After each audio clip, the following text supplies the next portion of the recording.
ये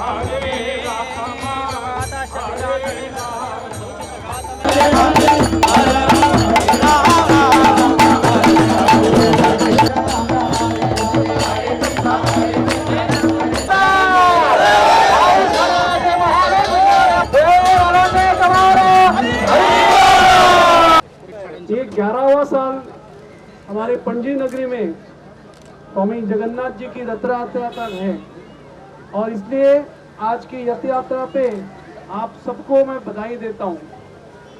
देव जगन्नाथ से ये भी प्रार्थना करता हूँ कि सभी की मनोकामनाएं ये पूरी हो, सबका जीवन मंगलदाय हो।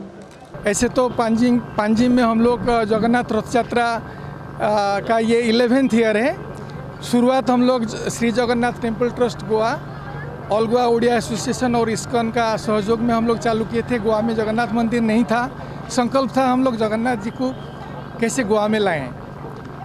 और बहुत खुशी की बात है कि 2017 में हम लोग बांदोड़ा में एक जगन्नाथ महाप्रभु का मंदिर बनाए हैं और उन महाप्रभु का ये सेकेंड रथ यात्रा है। लास्ट ईयर पहले रथ यात्रा हुआ था और उसके साथ साथ बाहुड़ा यात्रा जो हो